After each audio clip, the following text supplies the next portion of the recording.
Are we settled? Are you settled? I'm settled. I'm asking. Well, I think so. Did you read the cards that I wrote? Or Yeah, I did. Oh, okay. I just want to make sure. Did you read my work? No, I just cut them out and I pasted them. Well, you might have. I might have been busy. I read, girl. I read. Okay, good. I just wondered. I was reading this book until 10:30 last night. I'm so sorry. It's okay. If my child had cooperated, it would have been easier. But, oh, God. But okay. That's just what happened. Anyway. Okay. Welcome back to an episode of Other People's Parenting, where we read parenting books and review them for you. I'm Schuyler Hurwitz, amateur parent, and this is my mom, Karen Quinn. She is a New York Times best-selling author and the founder of Habit Coach and Testing Mom. Hello, Mom. Hi, Schuyler. How are you doing today? I'm doing great. I'm doing fine. Yeah. Okay. Ready to go. What's so great about today? Well, it started off kind of bad, but it got better. So what happened to you?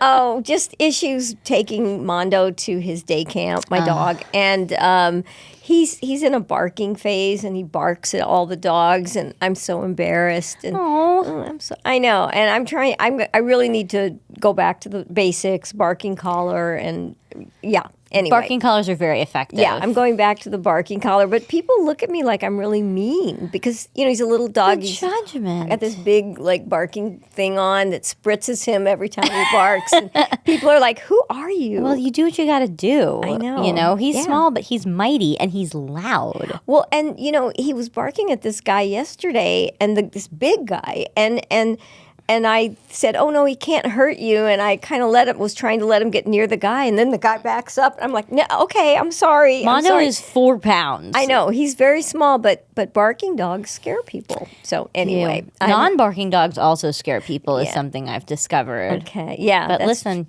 Yeah. Some people, they just have fears, and that's that. No, yeah. Anyway, okay. Today we'll be reading Mindset, which I actually really, really loved all the way through. It is by Carol S. Dweck, a PhD who I didn't find annoying. Oh, good. Yeah. Yeah, no, she's good. She's really good. This book is so well written. It's great not only for parents, but really for anybody because it's a book about perspective. Mm-hmm. And choosing to sort of see things either as learning opportunities or as condemnations on your character. Teen, from scientist to parent, how readable was this book for you? Well, I found the book very readable. I mean, it is maybe more of an 8 as opposed to a 10 in that there are lots of studies that she cites, but she tells the studies that she's talking about like little stories, and they're very interesting. So it's not like reading about research that you're like, your eyes glaze over. Yeah.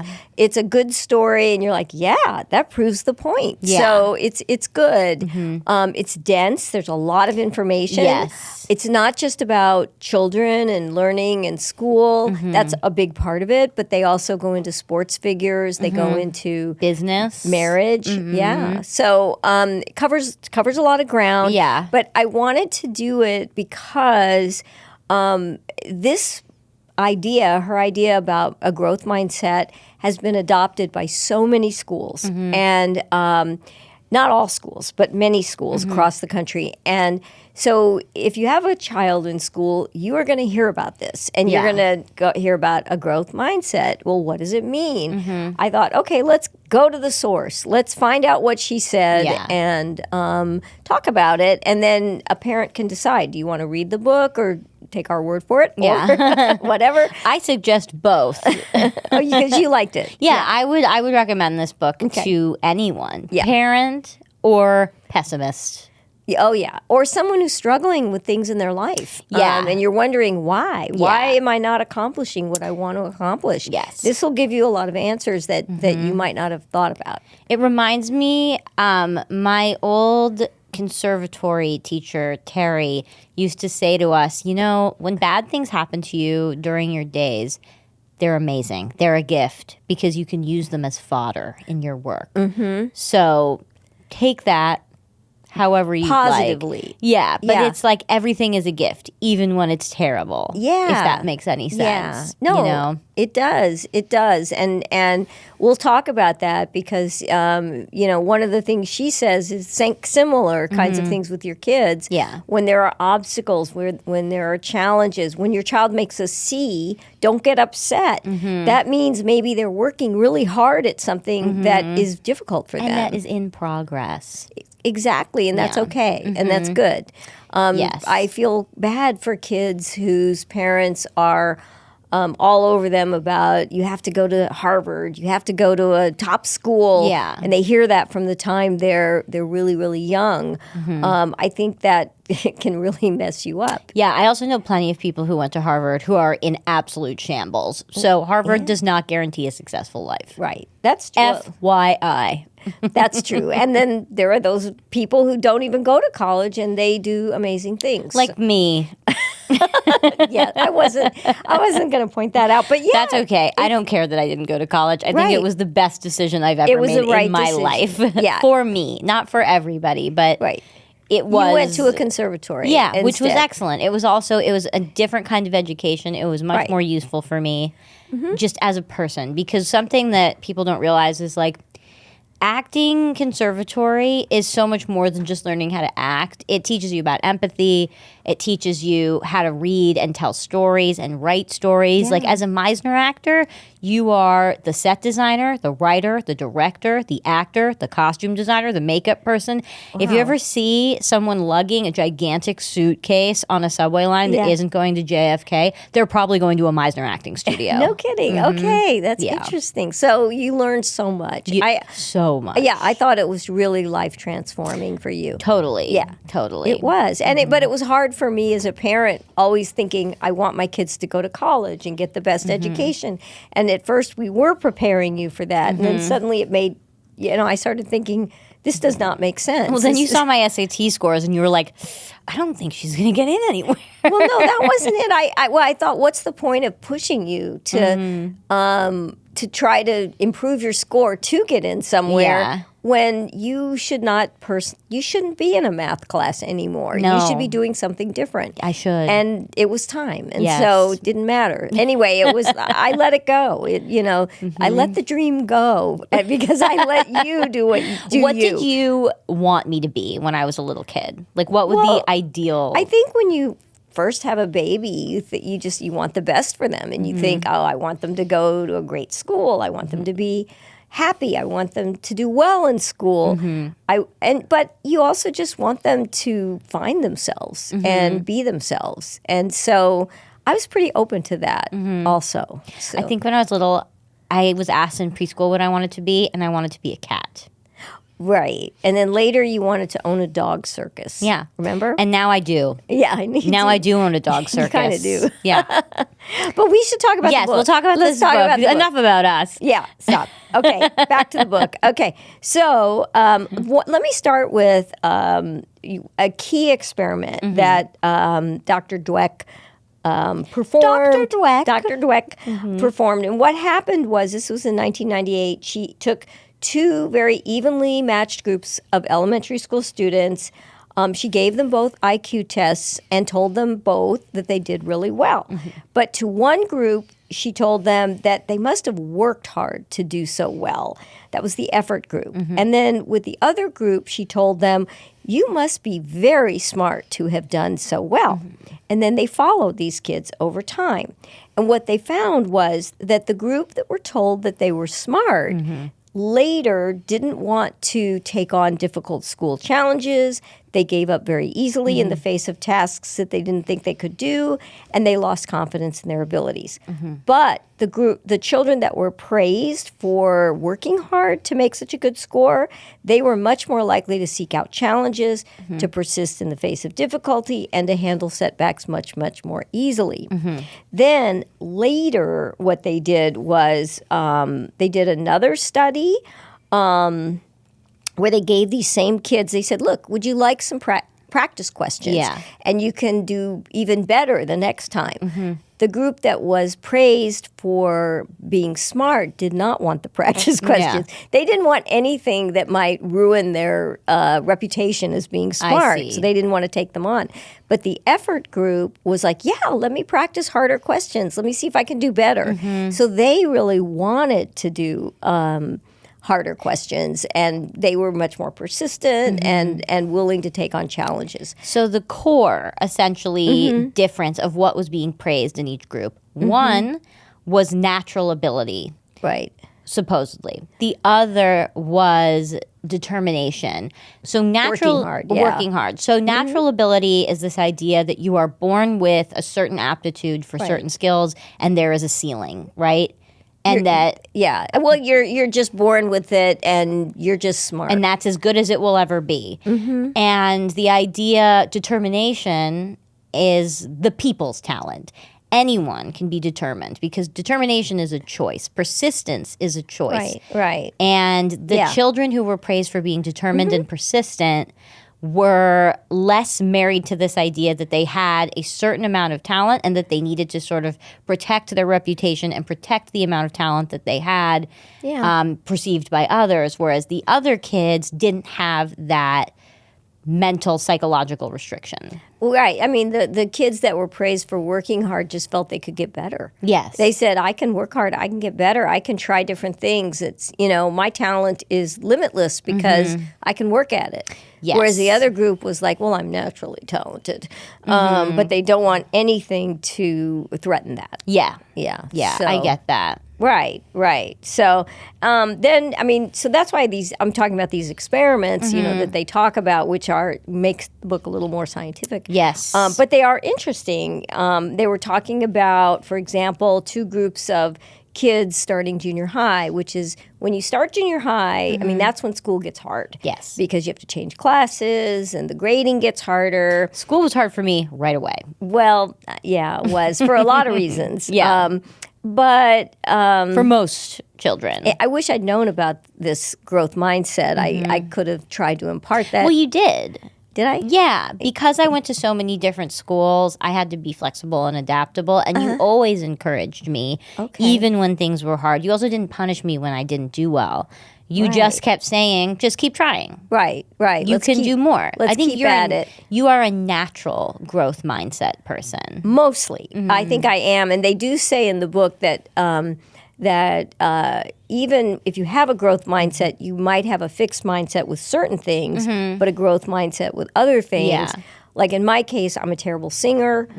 I have a very fixed mindset about that. Isn't music a fixed ability? Like you have, maybe not necessarily with an instrument, but something like singing. Like I think you can get better at it if you have the ability, some ability. I just feel I have no ability. Okay. So that's all I'm saying is but you don't have to get better at everything. We don't all have to be everything. No. And you can pick the things that you really want to work at getting better at. And I have given up. I will never work at trying to be a singer, but that's okay. I appreciate other singers. But that's what she says, is that, you can pick. You don't have to work at it all. You just work at the things that are more important to you.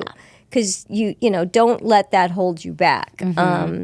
But anyway, they had these kids going into junior high, and they tested them to see who had a growth mindset, who had a fixed mindset, and then what they did was they went into junior high with those mindsets, and they noticed that the kids with a fixed mindset, their grades got lower and lower in the next 2 years. And those with a growth mindset worked very hard at it. Their grades got better. And they saw the same thing with kids transitioning into college. Same idea.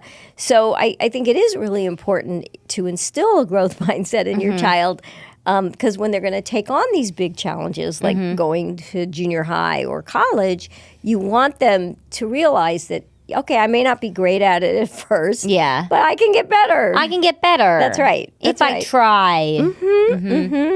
Yeah. So anyway, so she also says that, just adopting a a growth mindset can just profoundly influence your life. And just even by knowing that there are two mindsets, understanding this can make a big difference. And your mindset is a choice. It kind of is. Yeah. I think so. I think you can, it's like being an optimist versus being a pessimist. You either think that things are mostly positive or things are mostly negative. And that really does dictate, it dictates how you treat your relationships. It dictates the choices that you make. I feel like people who are pessimists often are more cautious. They're more risk averse. Do you think you can change being an optimist or a pessimist? I'm Probably curious. with work. Yeah. Yeah, you think so? Yeah, totally. I mean, if you understood that you were pessimistic. Yeah. Again, it starts with understanding. Right. And admitting it and then saying, okay, I'm going to work on that. And when my internal voice says something negative, I'm going to say, hello, old friend. Hello, old habit. No, and remind myself, okay, let me turn that around. Maybe relax. You could. Maybe you could. Okay, we're going back to another book we read. Yeah. Okay. Okay, so I want to just talk about the differences between fixed mindset, growth mindset, so people really see it. Okay, so let's see. So some of the things, if you do have a fixed mindset, when you don't do well, your first thought is, oh, I'm a failure. I'm a loser. They think, as we said, success is natural ability. They just don't want to try things that won't turn out well because they don't want to expose their deficiencies. They're protecting their ego. The times that they do thrive is when things are just within their grasp. Yeah. And they're fine. Yeah. But if it becomes too challenging, no. And then they only feel smart when they don't make mistakes, and when they finish things quickly and perfectly. They prefer effortless success, since that's the best way to prove their talents. Do you want to do the growth mindset group? Yeah, sure. So growth mindset is the belief that your basic qualities are things that you can cultivate through your efforts, your strategies, and with help from others, which helps inspire a passion for learning, for improvement. Yes. So it's not just in the success, but it's in the journey. Absolutely. Yeah. Which I can appreciate because my journey was fraught. It was. It was fraught. Your school journey. Yes. My journey in life and in school. Okay. And I feel like ultimately I arrived. And I'm still arriving. I'm growing. I'm changing. Right. Every day. Yeah. But I feel like ultimately I'm appreciative that you instilled a growth mindset in me when I was really little, because there were all these situations that really could have taken me either way. And you always encouraged me, listen, find the positive. What can we learn from this? What can we enjoy about this experience? And let's focus on that. Okay. Good. Also, I have some notes on my phone because I don't have a printer. So I rely on my mom to print all of my things at my old age. And I'm happy to do it. Thanks, Mom. Yeah, Thank you. And there are some things direct quotes I wanted to read about growth mindset. Okay. So one quote I thought was really interesting was, not only do genes and environment cooperate as we develop, genes require input from the environment to work properly. So this idea of nature versus nurture that everybody has sort of heard about, this book argues that nature and nurture work in tandem. Okay. So you might have a natural ability to do something, but if you have a particular mindset, you might hit a ceiling and be too afraid to push through to the next level. Right. And the nature, the people around you, your parents, your teachers, have the ability to, the nurture, have the ability to show you, listen, like, it's okay if you fail, even if you're great. Failure pushes you forward. Right. It teaches you that there are new elements to things. Like, I think a lot about art school, too. I have a lot of friends who are painters, and they went to painting schools. And painters do this thing called crit, where every week, the whole class gets together and scathingly reviews each other's work. Oh. Now, there are a lot of politics about crit, but at its core, the idea is we need to understand what our abilities are, Right. to understand and be realistic about it, to understand where the improvement could be. So it takes honest people to look at your work and say, hey, you know, your colors could be more interesting, or, you know, whatever. I don't know a lot about painting. Right. But the idea is that everybody has to be honest with themselves and each other about their work and Right. where the improvement could be. Yes. Well, you know, and that's very interesting because there was... Before Habit Coach, Archibald was known far and wide as the gifted child from No Name, Colorado. And yes, it's a real town. As a tot, Archibald was a frickin' marvel. At 2, he'd read Ryan's Winter by Gary Paulson. At 3, he made a map of the United States out of ham, biting each state into its actual shape. By 6, he didn't just build with his Lincoln Logs, he created. We thought he'd skip middle school and go straight to Stanford for engineering, but he could never start his homework unless we rode him hard. Then he'd do it, but then forget to turn it in. He was so disorganized, and in class he was always muttering philosophical deliberations instead of listening to the teacher. His teacher said he may be smart as a college student, but he has the executive function skills of a child. Since enrolling him in Habit Coach, he finishes his homework without us even asking and turns it in ahead of deadline. In class, he's so diligent, the teacher says it's unnerving. They're changing the name of our town from No Name to Archibald, Colorado. Thank you, Habit Coach. You guys know anywhere I can get silver jewelry around here? I gotta put my crystals on the windowsill now because a full moon is coming. You know a lot about that? Gotta charge up crystals. It's good luck. I really like aquamarine. That's actually not a crystal. Something different. Did anyone here get a vaccine?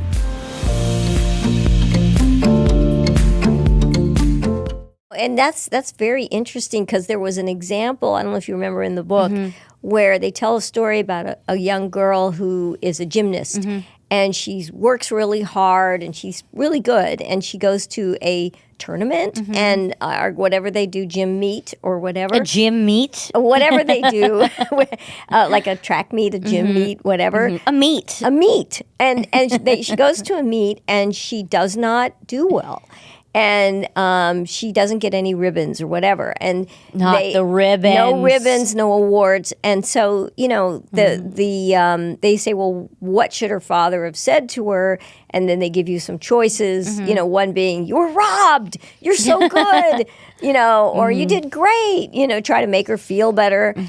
Or, well, you didn't deserve to win was one of them. And you looked at that and you go, that would be horrible. Yeah. But in fact, that is kind of the answer, although not to say it just like that. Maybe say it gently. Well, the way they tell you how to say it. It's like, hey, you know, you did your best, and I know you must be disappointed that you didn't win this time. But like, you know, look around you. The people you were competing against have been doing it longer and they've practiced a lot more than you have. And so, you know, you haven't earned it yet. Yeah. You need to keep at it and keep working at it to get better. Yes. And that is helpful feedback for a child. It also feels so much better to earn something you've been working towards. Like the first year I went to that school, that conservatory, occasionally, you know, I was surrounded by really talented people who worked really hard. I was a little talented and I worked a little bit. And occasionally I would hit it out of the park. It would be really great. Most of the time my work was incredibly mediocre. Right. And when the end of the year came and we found out who was moving to the next year and who was not, I was shocked when my teacher was like, listen, you have potential, but if I put you through to the next year, you're going to drown. You just don't have the work ethic at this point in your life. Wow. And my ego took such a hit. And I said, didn't know. Yeah. You didn't tell me. Well, I did eventually because I then took 2 years off, grew up a little bit, And then I reached back out to him and I said, I'd like to come back and I'd like to start in the middle. And he's like, well, you can come back, but you have to start from the beginning. Was that was Terry? That was Terry. Oh, okay. And he was absolutely right. Yeah. Because I came back with a totally different attitude. Okay. And I wanted to be one of the people in the class that I admired my first time around. Okay. And I understood at that point, a few years later, that you really get what you put into it. And the second time around, I worked so hard. I thought about everything in a totally different way. I became completely obsessed. And I realized, when I did well, it was the absolute best feeling because I knew I had spent the entire week. You work in every class. Yeah. And I knew I had spent the entire week obsessing over what I was going to put up that week. And consistently, it was so much better. And I became one of the leaders in the class, which felt so good. Wow. And that was like the first time in your life you had ever experienced that kind of success, I would say, Yeah, right? totally. Yeah, because you had struggled so much in school for Yeah. so many years. Wow. Yeah. Okay, I didn't know that. That's very interesting. That talk about a growth mindset. Yeah. But again, it took time and space to realize, you know what? He was right. I had some natural talent, but I wasn't investing in it the way everyone around me was. You didn't have the work ethic at the time. No. Yeah, that's interesting. So Yeah. interesting. They talk about just, people with a growth mindset, they are open to feedback, even negative feedback, because they want to figure out how I can use that to become better. Yes. They are more persistent, resilient. Anytime they have a chance to learn more, they take it. Much more satisfaction in, like I think you experienced. Totally. And they even believe that geniuses have to work hard for their achievement. And I think that's true. Yeah, and I think anything new, whether it's a discovery or anything like that, it takes a lot of failure. Right. Einstein didn't just immediately discover relativity. Right. It took a lot of experiments. And then eventually he got there. Yeah. Well, and that was another thing about this book, which is fun, is there are so many stories about people that we know about. And she talks about whether or not they have or had a growth mindset. Michael Jordan, who people, of course, know about. He's just a little famous. Kind of famous, right? But the fact that, he didn't make his high school basketball team. And then he went back and just practiced and got better. And then, of course, he became Michael Jordan. Yeah. But then they talk about John McEnroe, who... Gifted. Super gifted and a lot of natural talent. But had a fixed mindset. Totally. Which, boy, they ream him in this They book. really do. John McEnroe gets it bad. I know. It's like he looks like, what a loser. Even though he's a winner. I mean, he did win a lot. His attitude was bad. Yeah. I had a boss tell me, too, once. He's like, listen, a good attitude is free. It boosts morale. It makes everybody around you have a better time. If you can bring anything to the table, bring a good attitude. People do appreciate that. Oh my God, do they ever? But he didn't. He didn't. No. He had a foul attitude. He had a bad attitude. And when he lost, he would blame it on other people. Circumstances. Something was wrong. He was robbed. It was never his fault. He ate before the match, God forbid. Something got in the way. Yeah. And then, of course, they talk about Thomas Edison, who experimented and he was so curious. Yes. And he, so many experiments failed, but eventually, I think he invented the light bulb. We got electricity. I know. Well, the light bulb, right? Was it electricity? I don't know. Well, no, I think it was We'll have Franklin. to fact check ourselves. But anyway, yeah. Somebody discovered Light bulb. electricity, and then somebody made a light bulb. I think electricity was Franklin. I think I would bet on yours. Okay. The key? He was flying a kite with a key at the end, and in a rainstorm. Oh my gosh, we have to do. You did not pay attention in history. I also might have missed that segment because I jumped around so much, different schools. I did sedimentary rocks 43 times. I know. I feel so bad. Schuyler went to so many schools because we were looking for the right school for her. It's totally embarrassing that I could not find her the right school. I tried. The limit did not exist. But anyway, so we tried many schools. And what was even more exciting and embarrassing was she had a one-woman show called Unsatisfactory about all the schools she went to in New York City and in search of the right school. I loved it. I was so proud of you for doing that show. Thank you. I loved that show. It was one of my best pieces of work. It was really fun. I know. Wish we had it on film.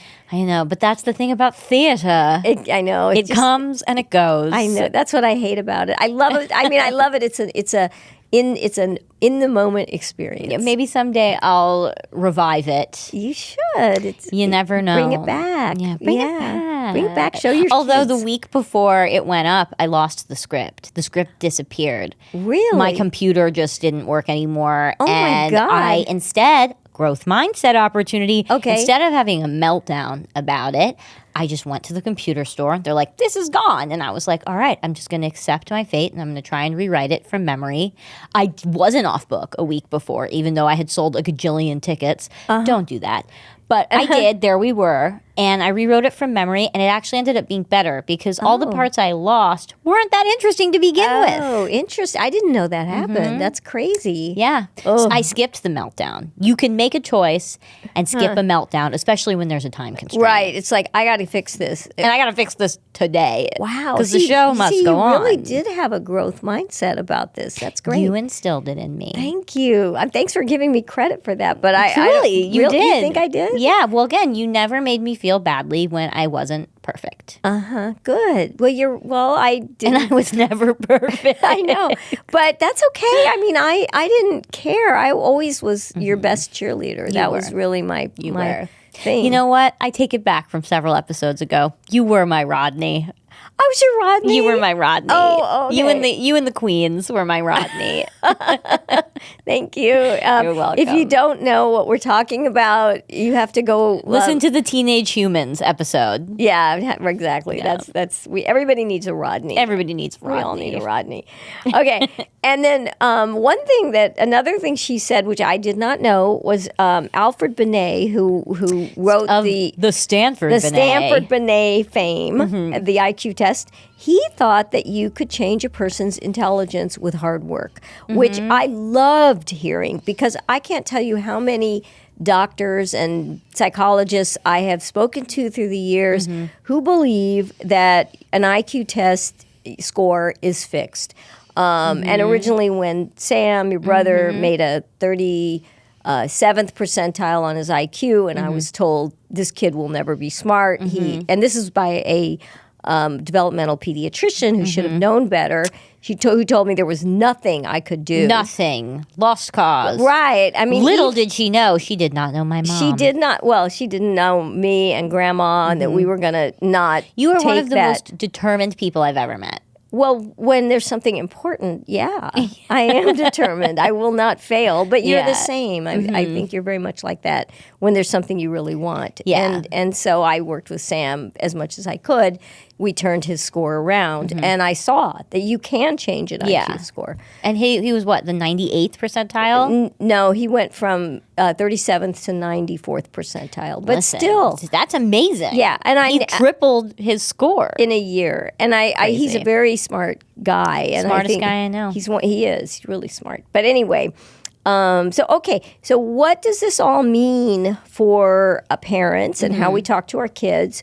So there's a lot of good stuff here, which I pulled out what I thought were some of the best moments. And you can add to I'll have it. to refer to my phone because, again, Okay. my printing didn't happen in time. I'm sorry. It's okay. That's not your fault. It's my fault. All right. So be very careful about how you praise your child. For example, if you say to them, "Oh, you learned that so quickly. You're so smart," the child's going to hear, "Oh, well, if I don't do something quickly, I'm not smart." Look at that drawing. You're the next Picasso. If you say that, a child may not want to draw pictures that are hard because they might think, well, I can't do what Picasso does. So, and then you're brilliant. You got an A without even studying. The child might think, oh, well, I better not study and keep doing it that way because Because what's impressive is my natural talent and not the exactly, result. Yeah. Exactly. And they said after 7 experiments and hundreds of kids, they learned that praising a child's intelligence harms their motivation and their performance. A lot of parents think that just praising a child in general builds their confidence, but instead it makes them doubt themselves when things go wrong. Parents should teach their kids to love challenges, to be intrigued by mistakes, to enjoy effort, seek new strategies, and keep learning. And then there's on page 181, you just have to go there, but they just give you a whole page of ways that you can praise your child that will really be helpful to them. Much more, they have to be very specific. Like I'll give you one example. You really studied for your test and your improvement shows it. You read the material several times, you outlined it, you tested yourself, and that worked. So specific stuff like that. Yes, not vague. Not vague, like, oh, that's great how you improved your score. Yes. Like that. I find some of mine and then too. they tell you also when the child doesn't do well what to say, which is, well, I like the effort you put in, but we have to keep working on figuring out what you don't understand and how we can fix that. Yes. So, you can still praise them when they don't do well, but so they Praise give you them differently. differently. Right. Because what we're praising is the effort. The effort, their strategies. And that they are problem solving, which is as a person in the world, the practice. Problem solving is a muscle. The more you problem solve, the stronger you will get at it. The more creative you will become when problems present themselves. Right. So don't look at problems as a setback. They are all opportunities. Exactly. No, that's right. And there's a misunderstanding, she said, about what growth mindset praise should be, because she said a lot of people think all it is praising a child's efforts. But she said, no, it's much more than that. You obviously praise their efforts, their hard work, but you praise the strategies, the focus, the perseverance, the getting help from other people, because you're not just wanting them to put in effort and not make progress. If they're not making progress, you must figure out why. Or tell them to try something else. Try something else. Exactly. Yeah. Right. We don't all have to be everything. It takes all types to make a world. Yes, exactly. Is there anything from your notes this morning that you wanted to bring up about God, that? I can't see anything. And my phone doesn't recognize me. Love that. Oh. Me and parents are fixed mindset, blah, blah, blah. Inside the mindsets.